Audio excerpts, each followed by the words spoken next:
Payton, present with counsel. Can the attorney state their names for the record, please, starting with the people? Good morning, Your Honor. Brading on behalf of the people of the state of California. Thank you. Good morning, Megan Eisenberger on behalf of the people. Thank you. Good morning, Judge Reed Kingsbury on behalf of Ventula Payton, who is seated to my right. Thank you. Good morning, Your Honor. Linda Parisi on behalf of Mr. Martin, who is present before the court. All right, thank you. Madam Clerk, can you please swear in the jury? The 12 jurors, please stand and raise your right hands. Only the 12 jurors, not the alternates.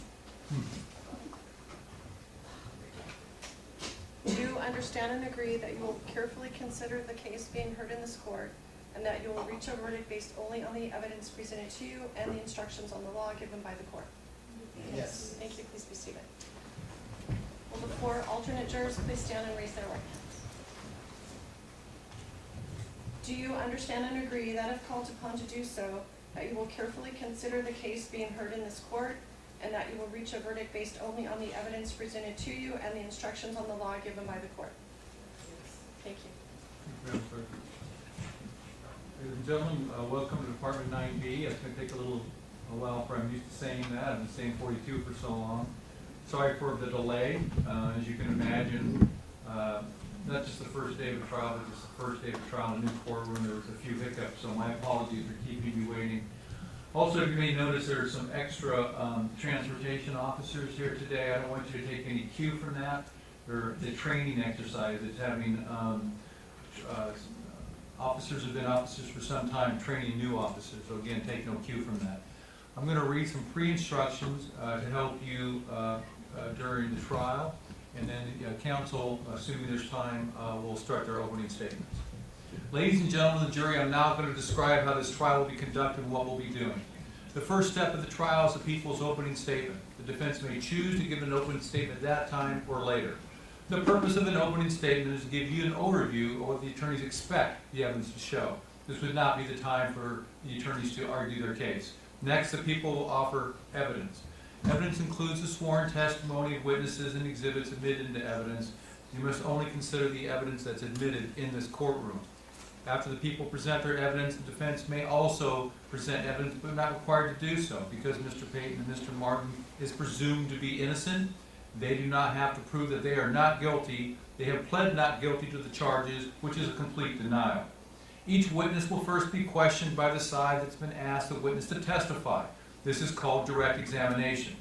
The other side is permitted to question the witness. This is called cross-examination. The first attorney may conduct redirect examination and so forth. Documents or other objects referred to during the trial are called exhibits. Each exhibit will be given a number and marked to be clearly identified. Exhibits are not evidence unless admitted into evidence. If admitted into evidence, you'll see these exhibits during your deliberations. After you've heard all the evidence, I'll instruct you on the law that applies to this case, and the attorneys will then argue their case. Again, after you've heard the arguments and instructions, you'll retire to the jury deliberation room for deliberations. I promise to make every effort to avoid keeping you waiting, but there will be delays. Just think of this as presenting a play. Many steps may be taken during the presentation to the jury, and a lot of work is done outside of your presence, and I'll be hearing the case right along with you for the first time. Each trial has unanticipated developments that throw off the schedule or raise legal issues that have to be resolved before the case can proceed. At these times, the attorney's and I may need to have conversations outside of your presence, either as a conference at the sidebar or asking you to step out. These discussions help narrow the issues to help these cases to proceed smoothly and use your time as efficiently as possible. The attorneys are having a conversation. Don't guess to what we're talking about, and you can take that opportunity to stretch if you choose to. I may not always grant an attorney's request for a conference.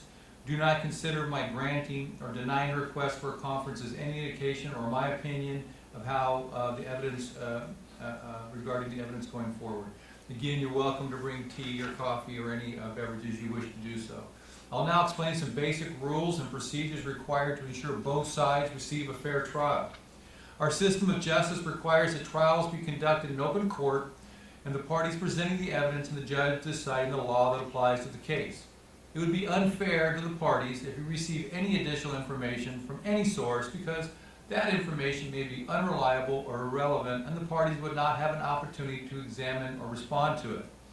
Your verdict must be based only on the evidence presented during the trial in this court and the law that I provide to you.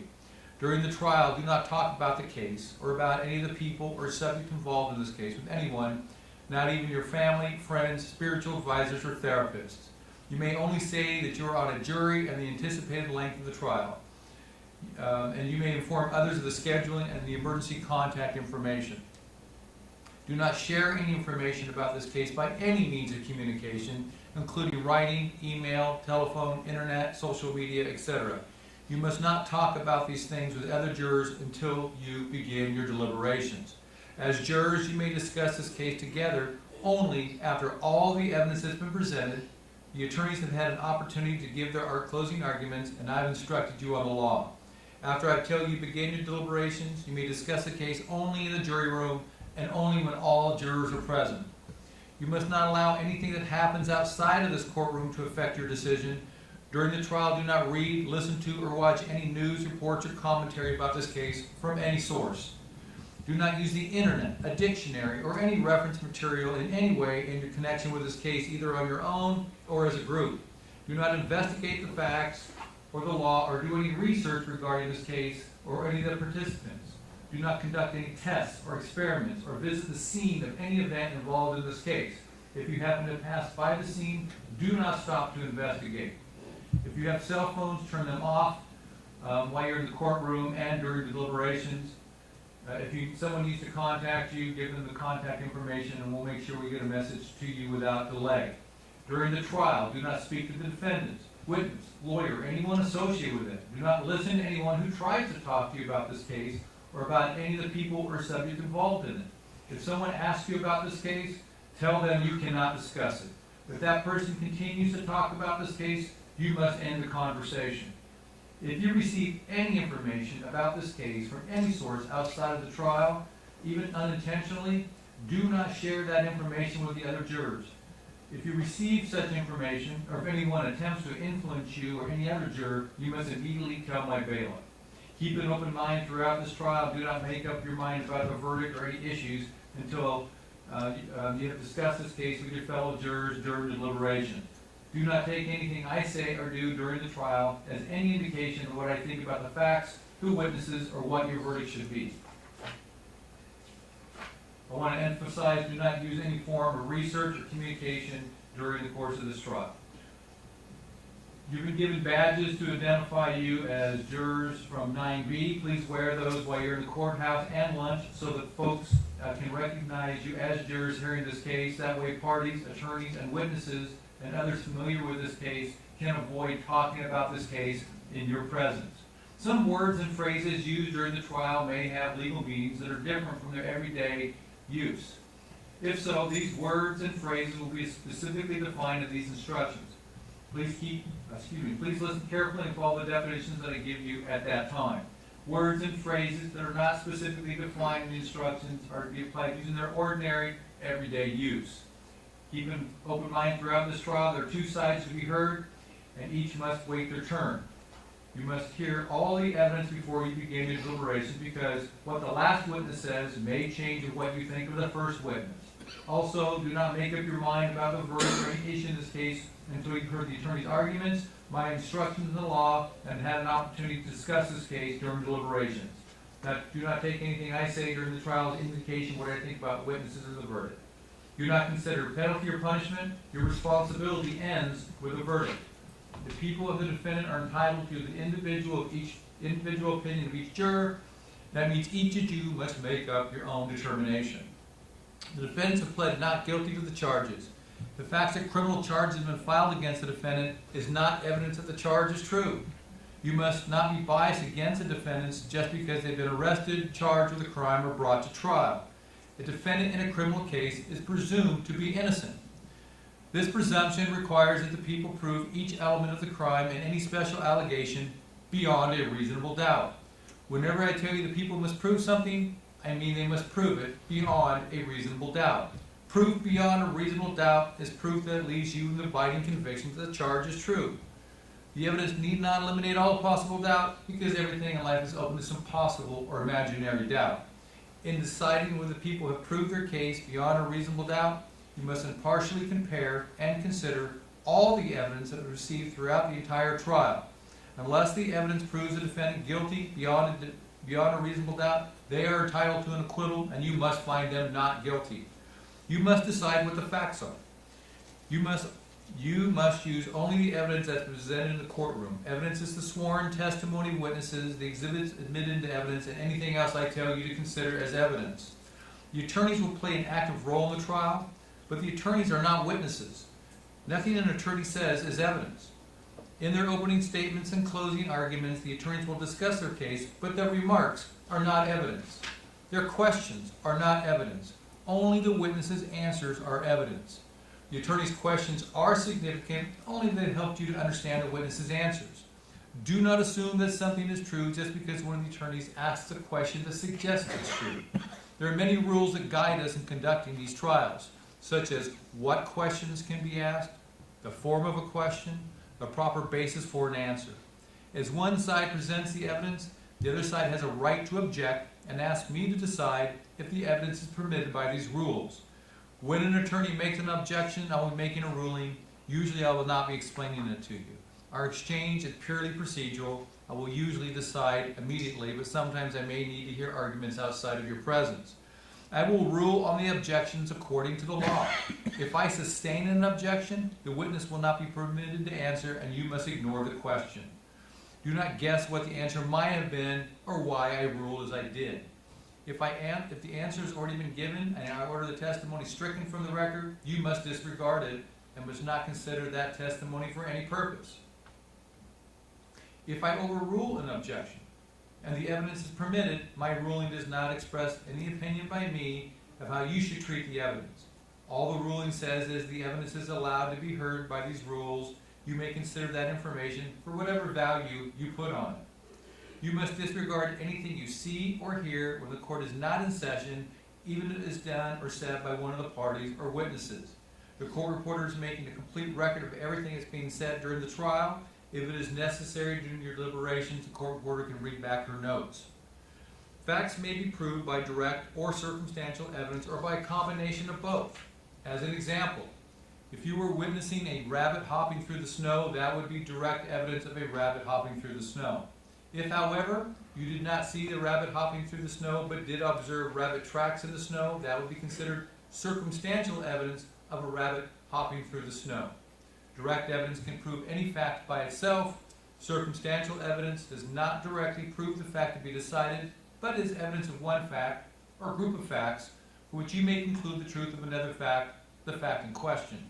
Both direct and circumstantial evidence are acceptable types of evidence to prove or disprove the elements of a charge, including intent, mental state, and the acts necessary for conviction. Neither type of evidence, direct or circumstantial, is necessarily more reliable than the other. Neither is entitled to any greater weight than the other.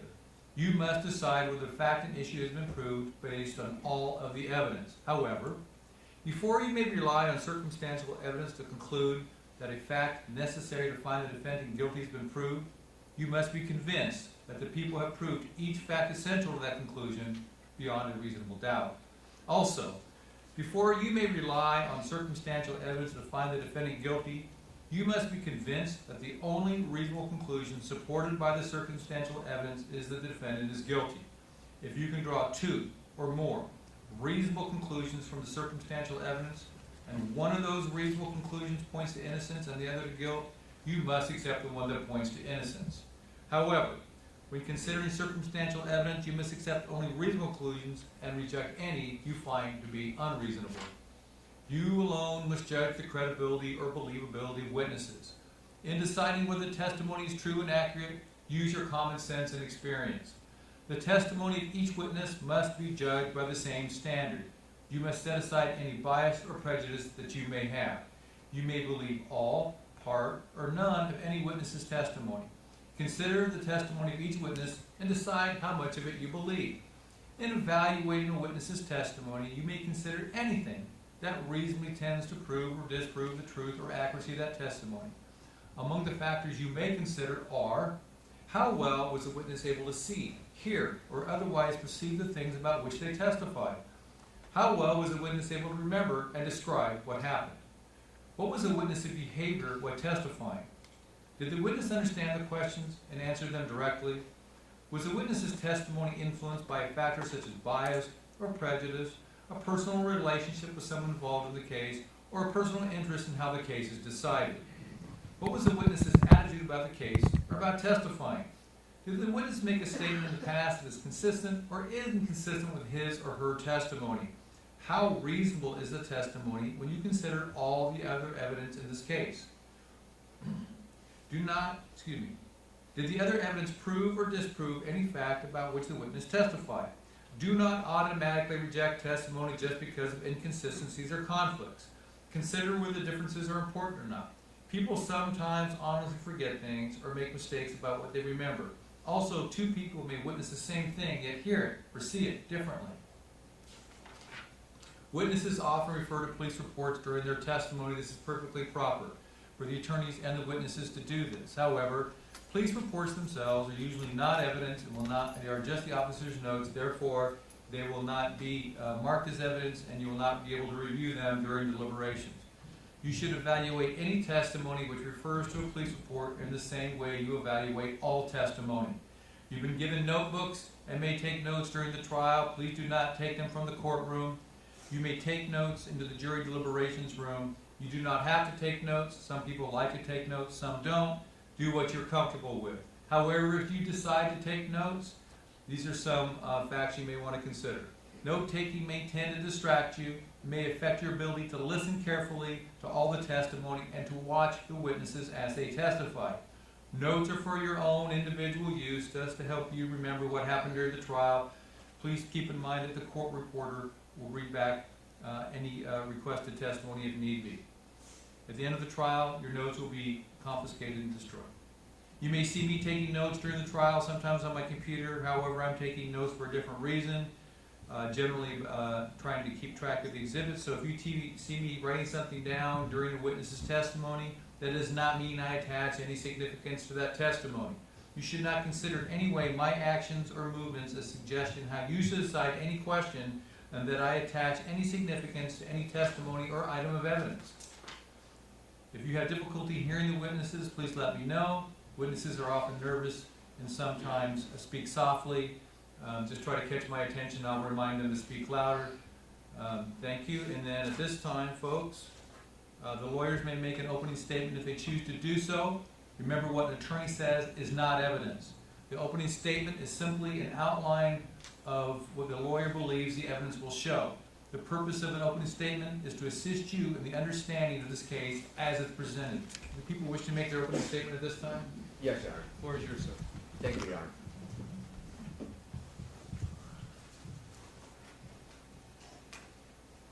Good morning, ladies and gentlemen.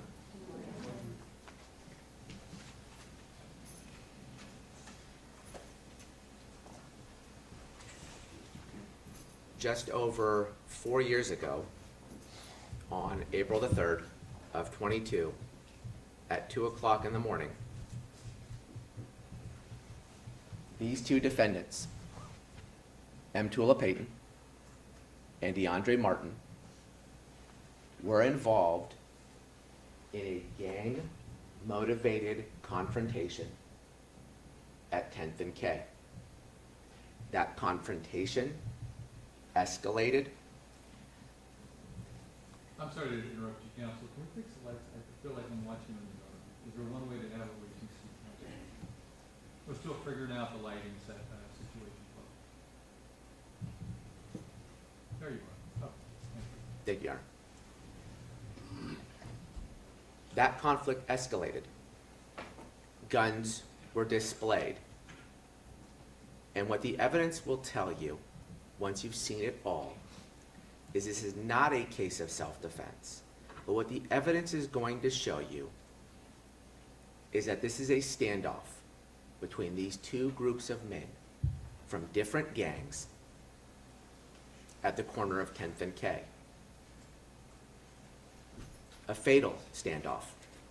A standoff that ends up costing the lives of John Taya Alexander, Melinda Davis, and Yamile Martinez Andrade.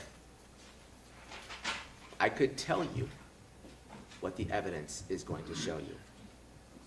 But I'm going to show you what the evidence is going to show you.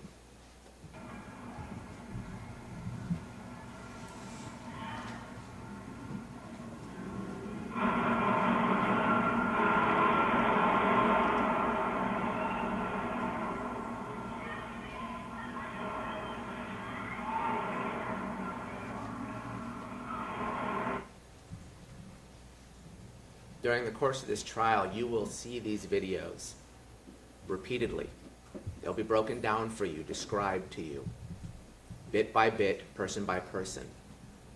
So at the end of it, you'll be left with one inescapable conclusion, that these two men are guilty of 3 counts of murder beyond a reasonable doubt.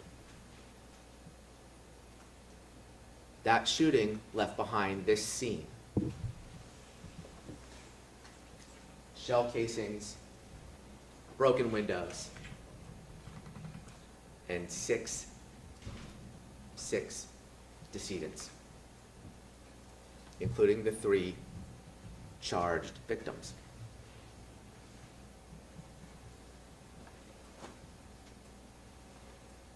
As you will see, these groups of men come together along the K Street corridor as the bars and nightclubs are letting out shortly before 2 o'clock in the morning.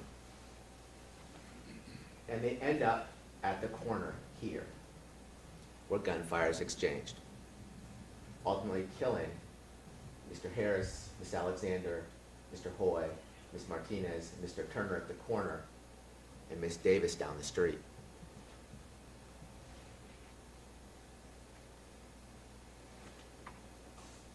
A significant exchange of gunfire is what you will see, what you will hear.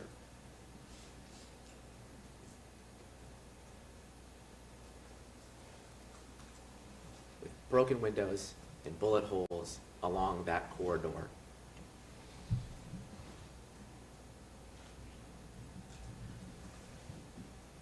What the evidence will tell you is you have 2 sides to this conflict. On one side, you have the defendant, M. Tula Payton.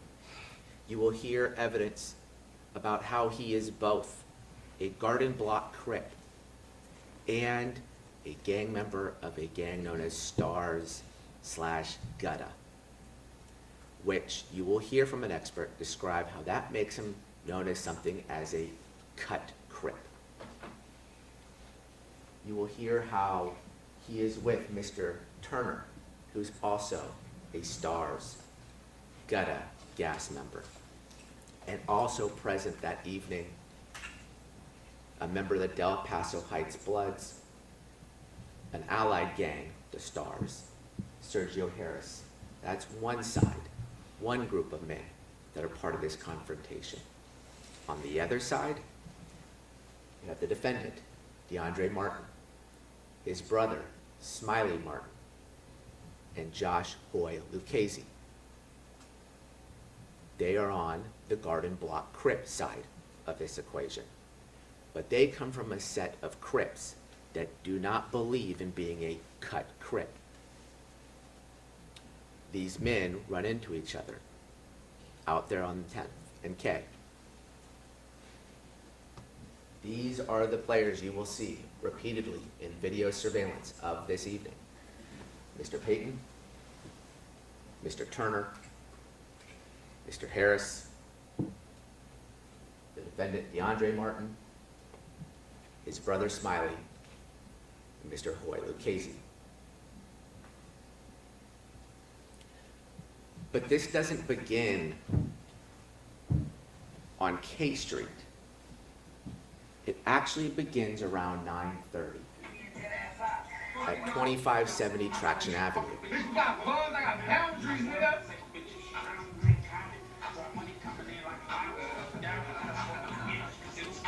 Cause everybody telling us coming stone around man. Is you banging, man? Why send that nigga? We don't shit that nigga. Yeah, work to the streets, hey, gang bang like same nigga, hey.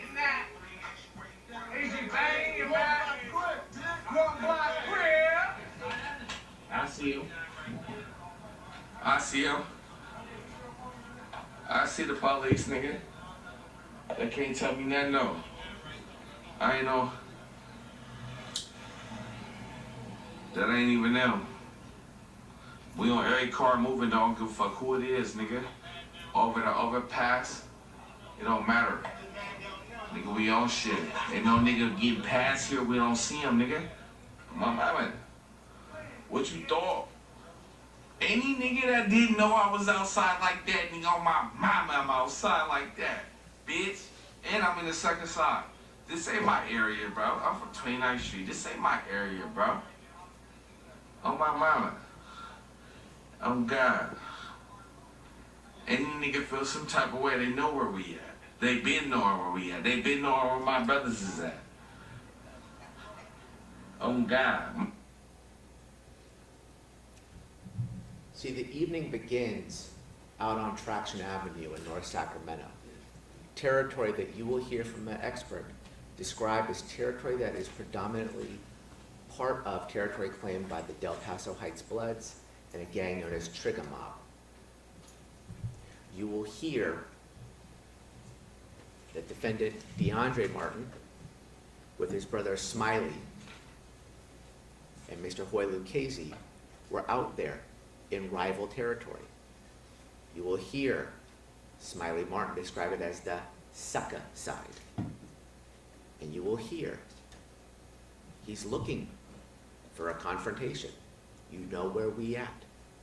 If you feel that kind of way, you know where we at. You will hear about Smiley, who is live streaming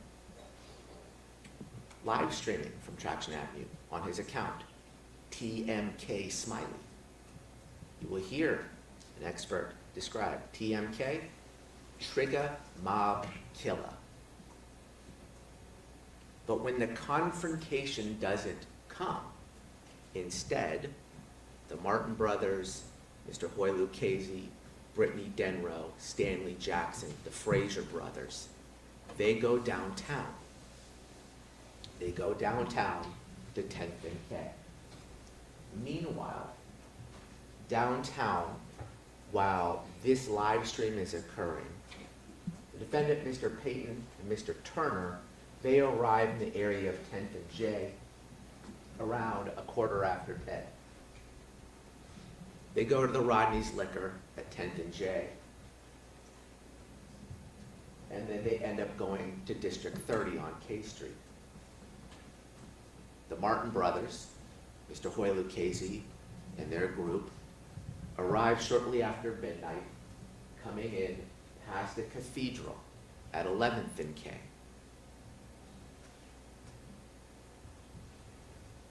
And they loiter on K Street for hours, just hanging out in front of the bars and the nightclubs.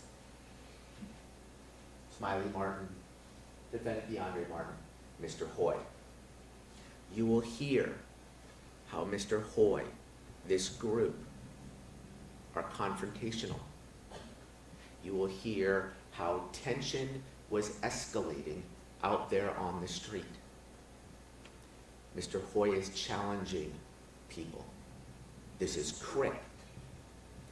You will hear witnesses describe how it was tense. It became apparent something was going to occur. Around 1:35, Mr. Payton, Mr. Turner, they exit District 30.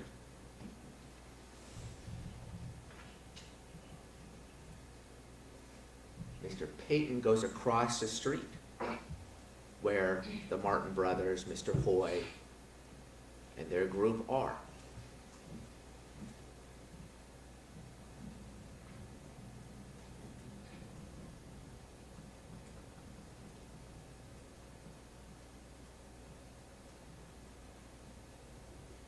Followed by Mr. Turner.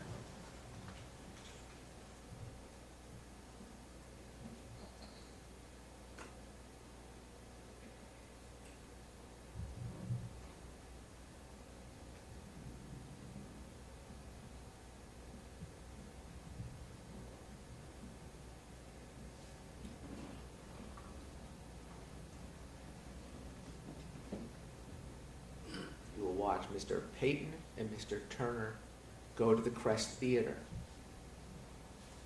What you will hear from the expert is how the presence of Mr. Turner is important because it's a visible, personal reminder that Mr. Payton, the Garden Block Crip, is also stars, that he is a cut Crip. You will hear from an expert that the Martin brothers, Mr. Hoy, their group of Garden Block Crips don't believe in that. You will watch video of Smiley Martin talking about, oh no, we strictly crip it. We strictly crip it.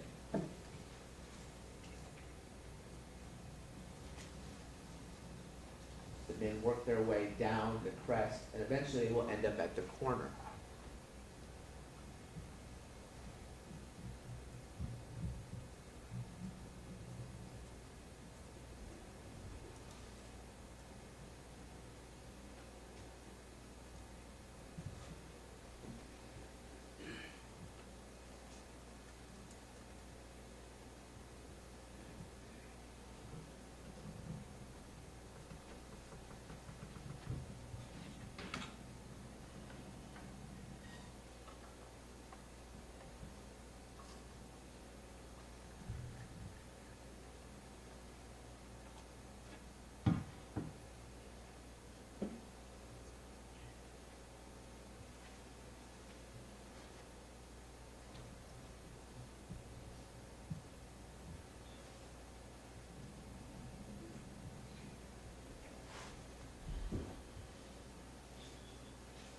And once at the Crest Theater, you will hear, you will see how the confrontation becomes more tense. You will see Mr. Payton waving over other stars gang members. The tension is escalating out there on K Street.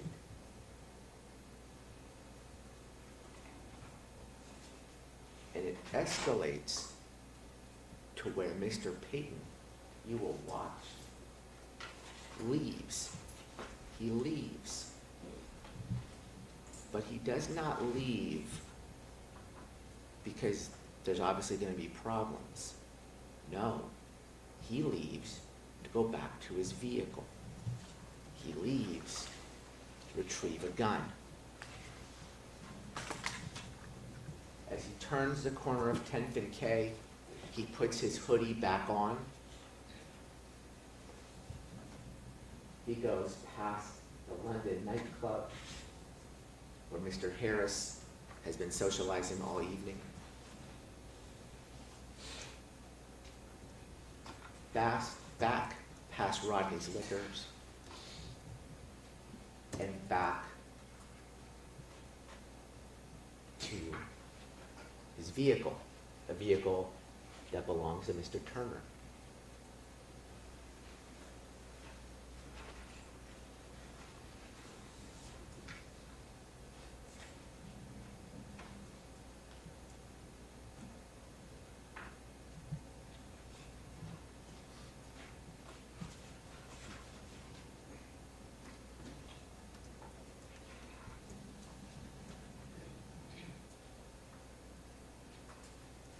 Mr. Payton goes back with a gun.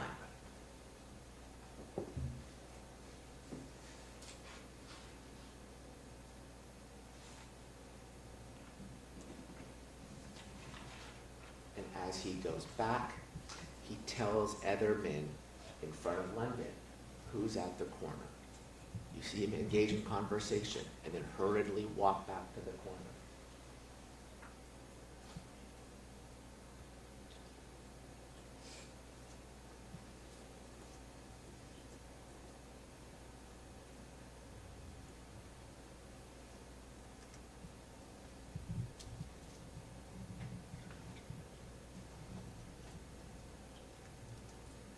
Here we are, 2.5 minutes before gunfire. Mr. Payton, Mr. Turner, their group of men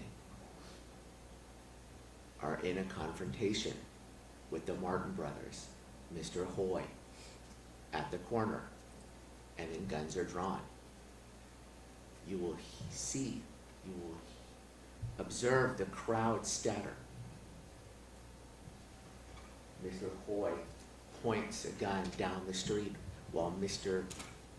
Payton is grabbing at the gun in his waistband.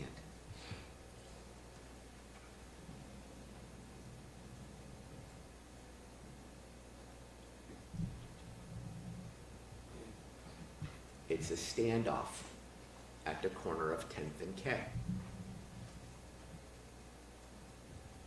Guns are drawn. Lines are drawn.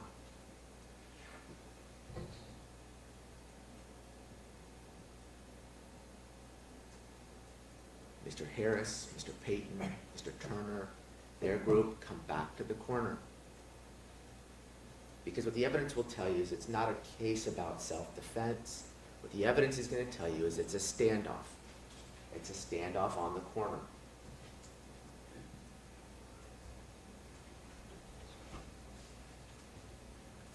You will see O'Shea White, who's with Sergio Harris at the London nightclub, get into an argument with Smiley Martin. With gun at his side, says, "Where are you from?" A well-known gang challenge.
The evidence will show you Mr. Payton running from this gun battle, firing wildly down the street, flees the scene in that same vehicle. You will hear evidence that he's ultimately apprehended in Las Vegas, having left the state. Responding officers flood to the area of 10th and K. Going the opposite direction, the Martin brothers head back to where their vehicle was parked, toward the cathedral.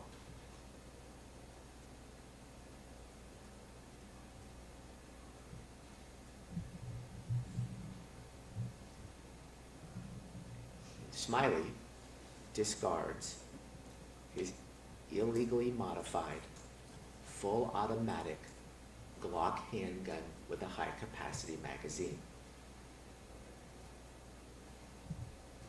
Here in the alcove, the May building along K Street, before getting back to the cathedral.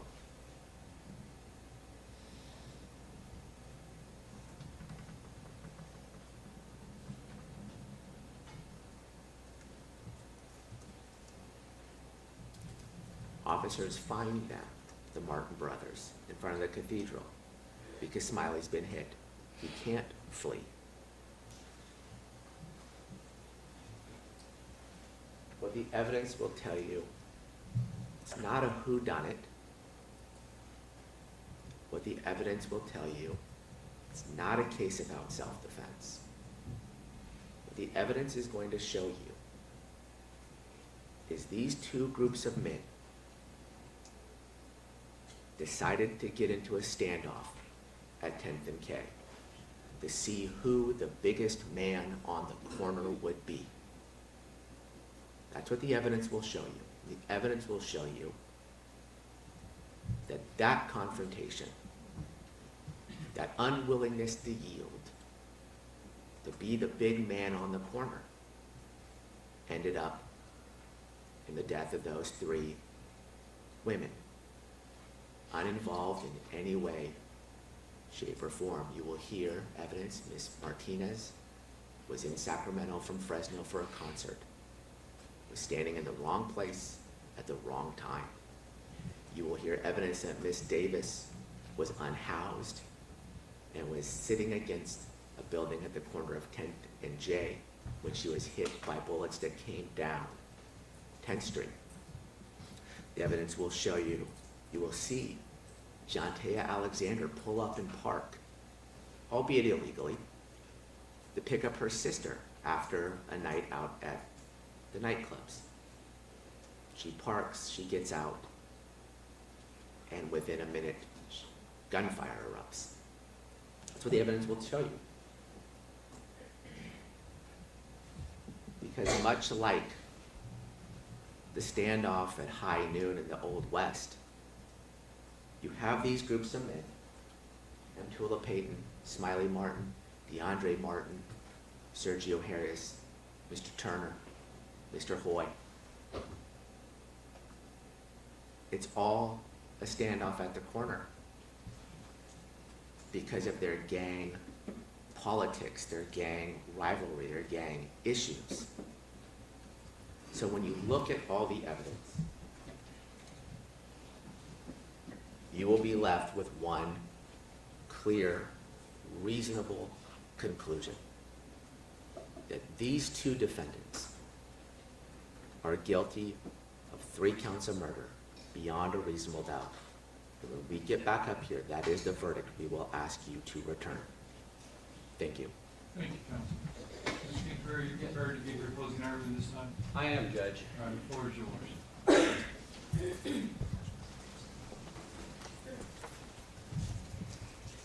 Okay, good people of the jury. What you just heard was a very simplistic yarn about a much more complicated and complex scene. And to gain a complete understanding of what went on in the early morning hours of April 3rd, 2022, you have to view the actions and motivations of individuals separately and in a broad context revealed by the evidence. And that context is not a simple story of 2 rival gangs planning violence, but rather it's a story of a crowded, unpredictable, alcohol-fueled environment where dozens of people from all over Sacramento, young people, moved in and out of each other's paths, where old friends reunited, where people encountered strangers, and where a sudden, unexpected spark set off a chain reaction of gunfire that Mr. Payton did not plan and that no one controlled. The prosecution will try to give you a simple, binary story of gang-motivated violence, but the evidence that you are going to see when you delve in to these videos tells a much more complicated story, a much more complicated scene. And let's walk through this evidence as it relates to Mr. Payton individually, step by step, moment by moment, exactly as a large amount of video evidence and the testimony of witnesses will show you. This obviously happened, this shooting event occurred at 2 o'clock in the morning on April 3rd. The evening for Mr. Payton didn't begin at 9:30. It began, he wasn't part of any 9:30 posting of any type of a video. It began at 10:30, or roughly 10:15, when he arrives downtown to meet up with his work friend and his good friend, Devasier Turner. They come in separate cars, and they park in front of Rodney's Liquor at the corner of 9th and J Street. Some of you may be familiar with that liquor store. And they are not coming downtown as part of a group or part of a street gang. They are not meeting up anyone for violence. They are two friends meeting each other to go out to a nightclub, like hundreds and hundreds of other young people who come down to the area of 10th and K Street. They're there to enjoy the nightlife, and for Mr. Payton, I can tell you, it's clear on the evidence, he is motivated to meet girls. Okay, that's the purpose of him coming down to the nightlife scene on K Street.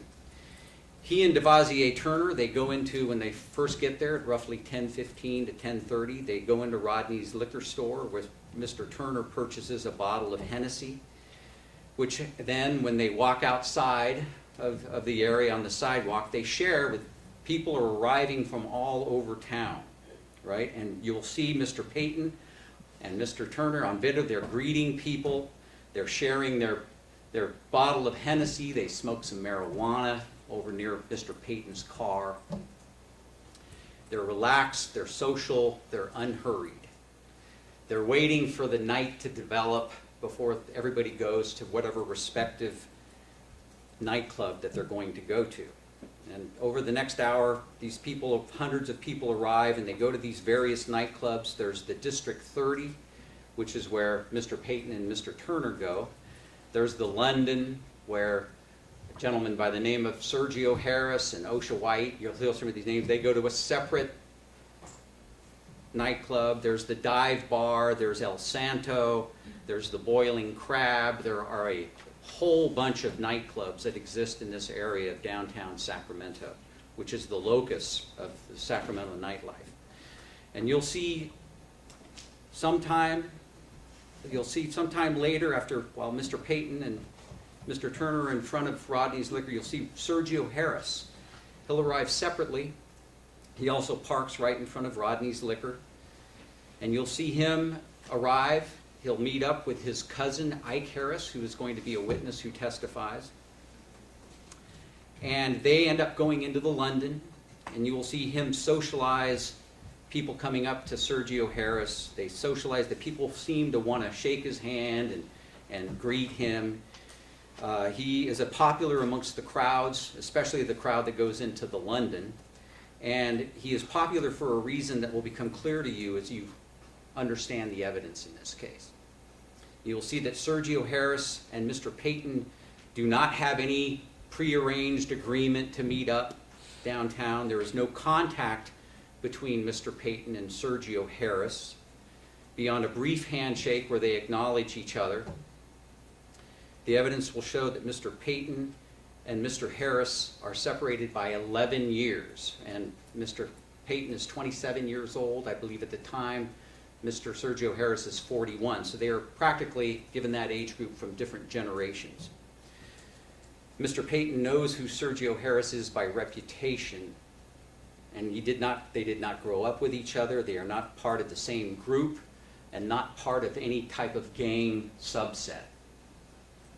And once Mr. Payton, he breaks off, he walks, as you saw, he goes with his friend Devasier Turner into the District 30, which is about a block or so, block and a half away from where the London is on 10th Street. Once he is inside District 30, you will see that Smiley Martin and Joshua Hoy arrive downtown. Now these two people, Joshua Hoy and Smiley Martin, are two men who grew up with Mr. Payton in the exact same 29th Street neighborhood. The evidence will show that they are not gang rivals to Mr. Payton. They are not on opposite sides of a gang war. Rather, they are childhood friends. They grew up in the same 29th Street neighborhood. and they haven't seen each other in a number of years. They've remained in contact, but they have not seen each other in a number of years. And the videos that you are going to watch proves what I'm saying. It's actually there in the videos that you are going to watch. Now, before I discuss in more depth what those videos appear, the sum total of that videographic evidence, I need to talk to you about something that the prosecution is going to lean on heavily throughout this trial.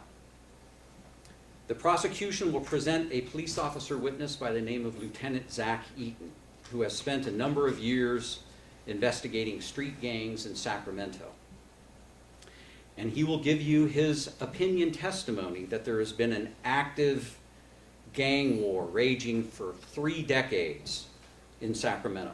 And it's between different neighborhoods and various subsets all over Sacramento. And he will tell you, he will come in here and he will tell you that everyone involved in this case can be sorted into 2 separate categories. And that these 2 categories of people that he sorts them into can represent 2 sides of this ongoing 30-year active gang war in Sacramento. And that for these individuals that he has thus categorized, the battle lines are clear, the allegiances are fixed, and that what happened on K Street was simply the latest episode in this ongoing conflict. This opinion testimony by Lieutenant Eaton is meant to supply the evidence of this comprehensive and universal theory of what motivated all of these disparate individuals who were involved and present and were involved in this shooting that occurred down at the corner of 10th and K. And here is where you need to pay close attention to the evidence that you're about to see.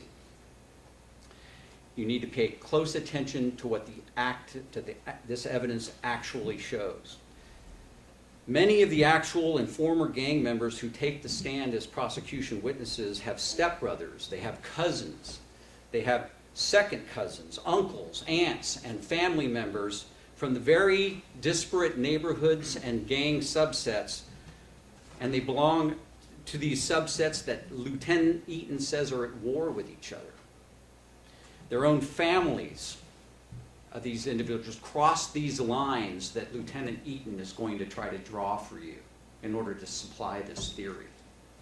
And Lieutenant Eaton's universal and all-consuming gang war mode of opinion also conflicts what you will see generally in the videographic evidence of what is going on at K Street. You're going to see young men identified with different neighborhood gangs, embracing, socializing, and spending their evening together.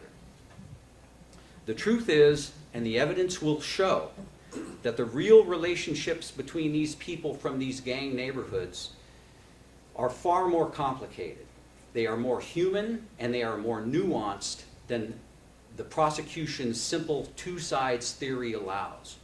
And Mr. Payton's relationships and actions that night, you will see them on video and they prove it.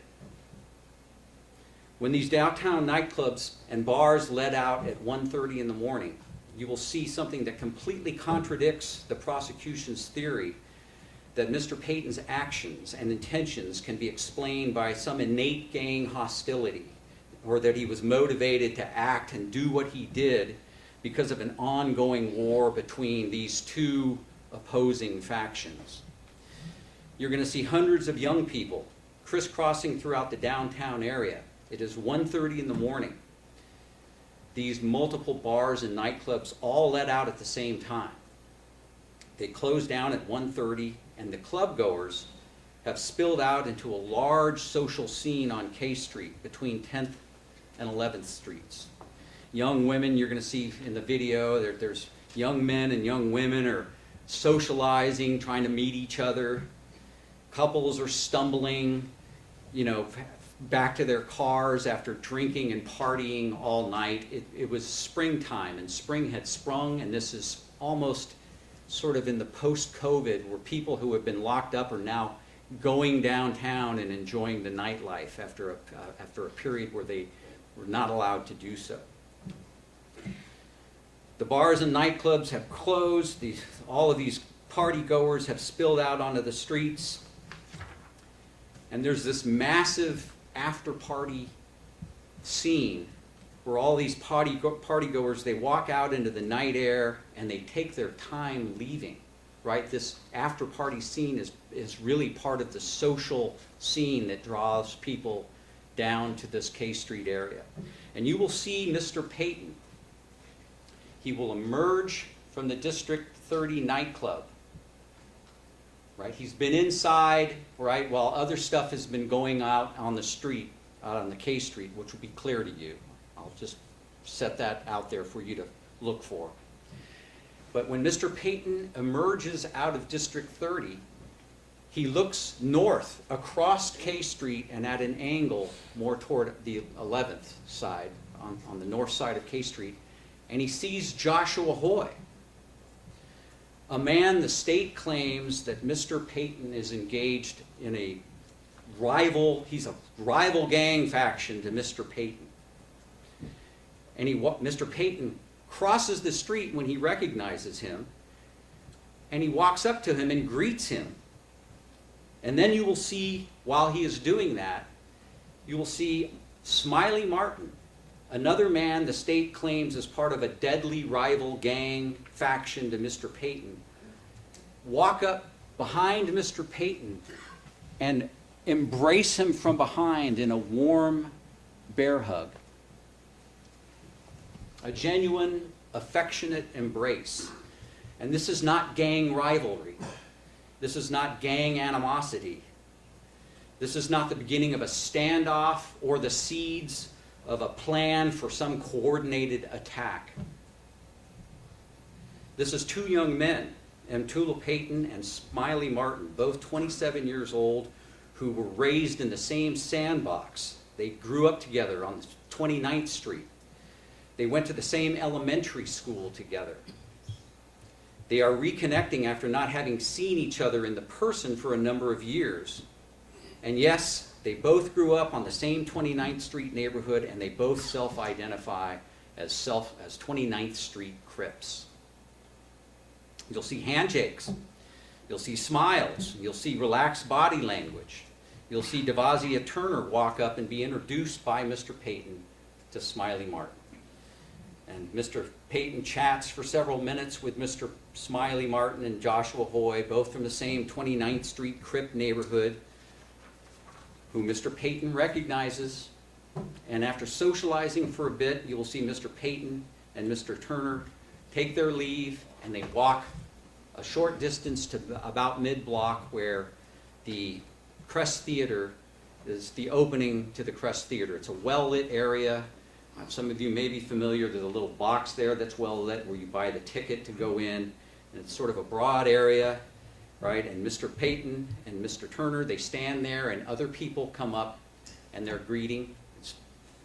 What you see on the video is normal socializing, people approaching.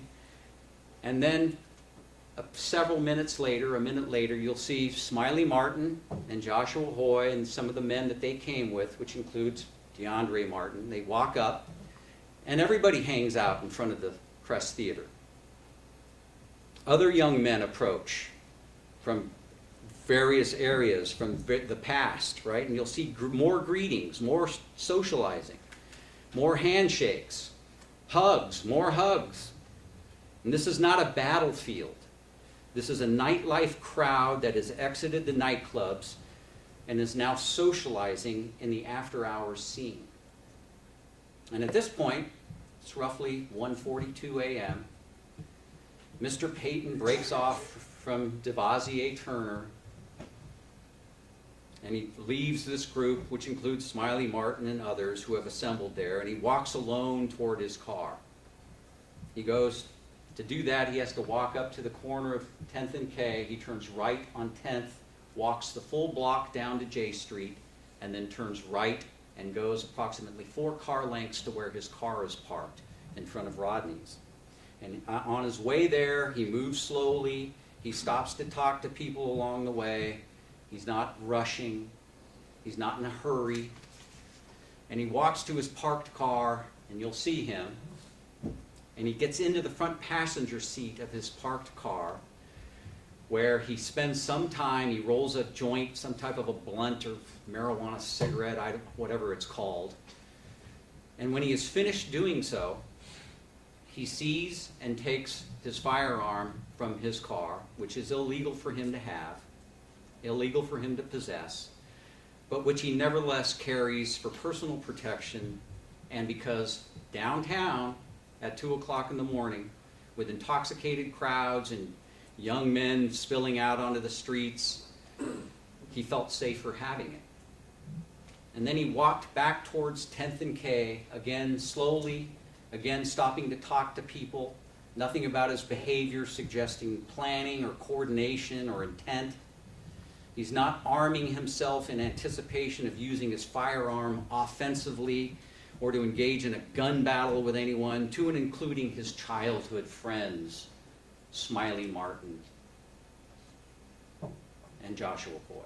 And Smiley Martin is the main friend. They're both 27 years old, and they're the ones who grew up together, and their parents and everything. When Mr. Payton returns to the corner of 10th and K Street, you'll see 70 to 80 people gathered there, right? This continuation of this spilled nightlife out under the crowd, this after scene, after party environment. And you'll see Mr. Payton hanging out and socializing right at the corner. When he gets there, he turns the corner and heads maybe a few yards up K Street. He's talking to, you can see him talking to girls. He doesn't continue on and go to the Crest Theater. He stops there. I think meets some girl that he's chatting up. And then nearly 12 and a half minutes later, Smiley Martin and Joshua Hoy and some of the people that they came with, they all meander up to that same location at the corner of 10th and K. And within several seconds, someone yells out a warning of some kind. There's a witness who will testify. Someone yells, "He's got a gun," or something of that nature. And this is at 1:57:13 in the morning. And the crowd, when someone yells that, right, there's tension in the air from various things that have gone on, which you will be apprised of. Outside on K Street, while Mr. Payton is inside the District 30. Someone yells, "He's got a gun." The crowd scatters. And what does Mr. Payton do? He doesn't run toward anyone. He doesn't draw his weapon. He doesn't join any group. He walks slowly northbound, right? Northbound on K Street. And you're going to see him. He's looking over his shoulder, trying to understand who and what caused this panicked dispersal from the corner of 10th and K Street. He sees Joshua Hoy standing at the corner of 10th and K Street, right at the corner of Sharif Jewelers, and he watches him point a finger while others are also trying to identify the nature and origin of this threat. And as expected, about 90 full seconds pass during this relative tense scene, right? And people, including Mr. Payton, slowly drift back to the corner. And Mr. Payton goes around the corner of K and up K Street. He's scanning, he's looking for what this threat could be, and seeing none, he rejoins Joshua Hoy and Smiley Martin as more people return and coalesce right at that corner, which is the locus of this social life, this after-party social life. Right at the corner of Sharif Jewelers. People return to socializing with one difference. There is now massive tension in the air, and it is palpable. And then, 2 minutes later, comes the moment that changes everything.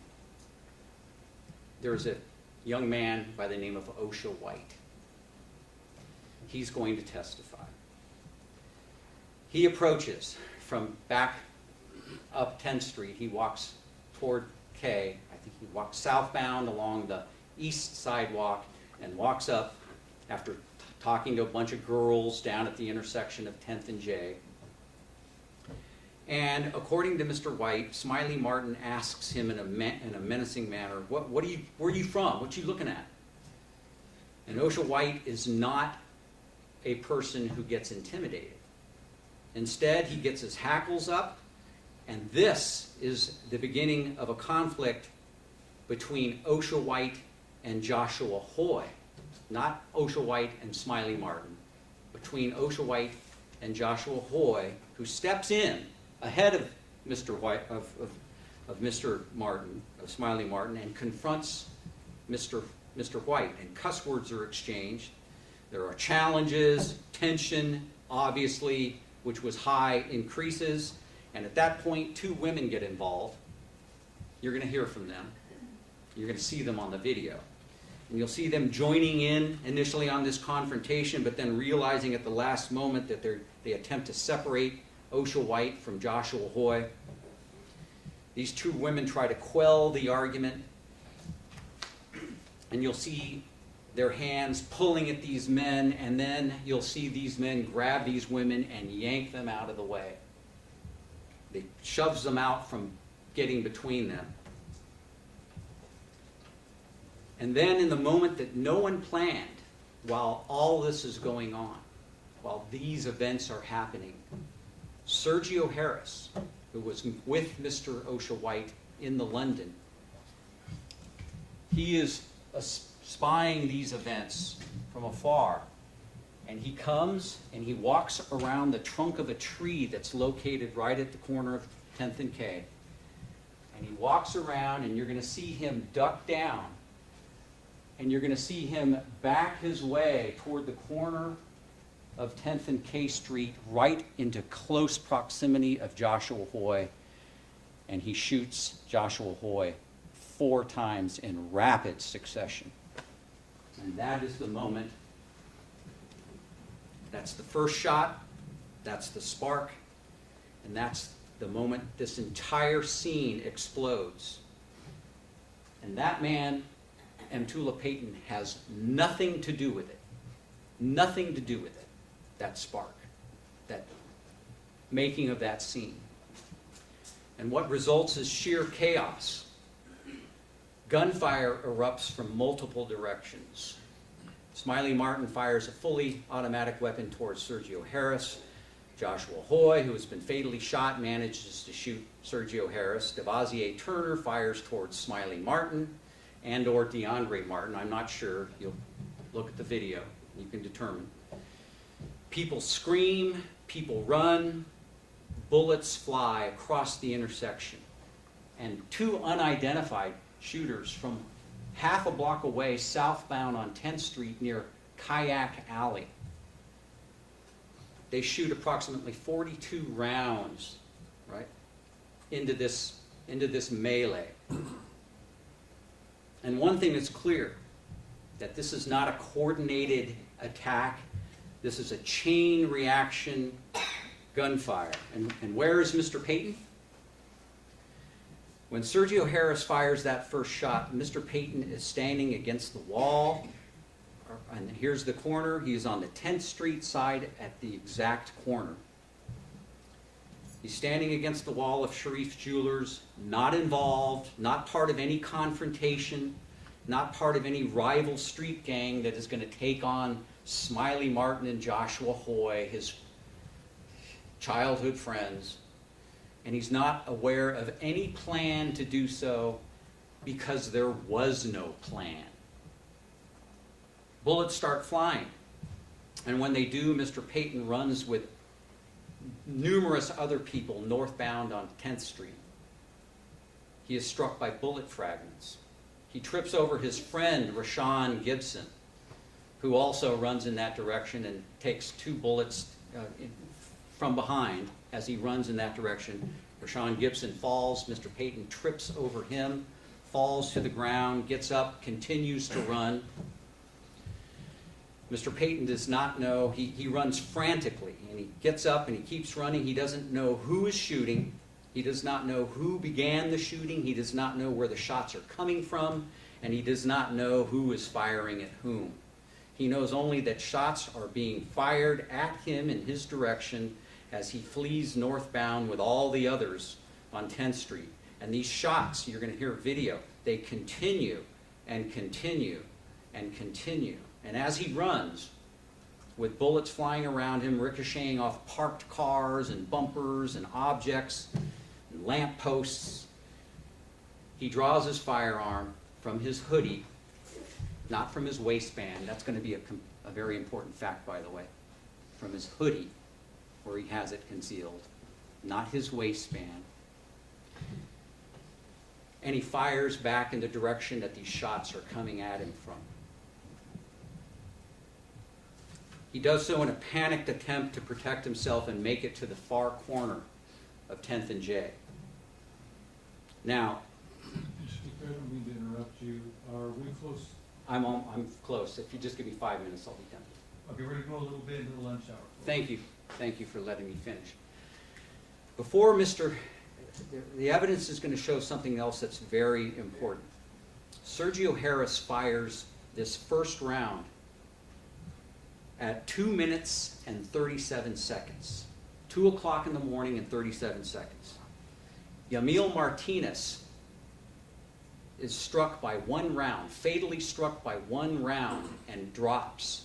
And that occurs 2 seconds later at 2 o'clock in the morning and 39 seconds.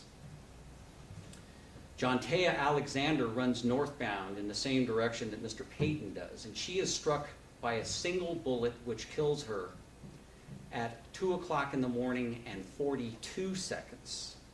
Melinda Davis, the homeless lady, is all the way in a different part across up 10th Street.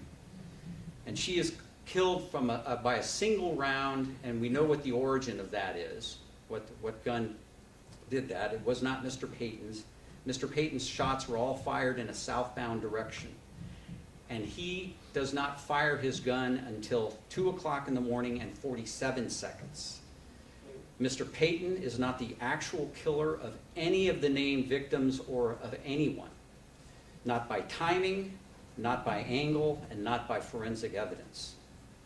And because the evidence cannot show that Mr. Payton killed anyone, the prosecution will turn to a theory based on implied malice. And they'll argue that by having retrieved a gun and returning to K Street to engage in some sort of combat with rival gang members, he is vicariously responsible for everything that went down at the corner of K Street that evening, including the deaths of those 3 women. But implied malice requires intent, it requires awareness, it requires a conscious disregard for life, and the evidence will show that Mtula Payton had none of those things. He had no motive, he had no animus, no gang animus, no plan, no coordination, no communication with Sergio Harris or Devasier Turner or Osha White about any confrontation that's going to go along with, against, no role in starting the gunfire. There was no assent or agreement by Mr. Payton to engage in combat with Smiley Martin and Joshua Hoy, his childhood friends. And remember what we discussed earlier about Lieutenant Eaton's gang war framework. This neat two-sided theory that is supposed to supply the universal motive that the prosecution cannot otherwise prove. That framework collapses under the weight of the video evidence that you're going to see. It collapses under the weight of the prosecution's own witnesses.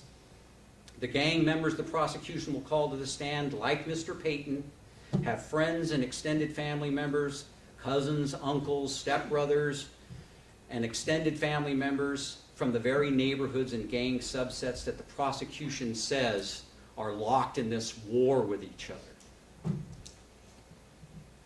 Mr. Payton's actions cannot be driven by these lines that Lieutenant Eaton draws.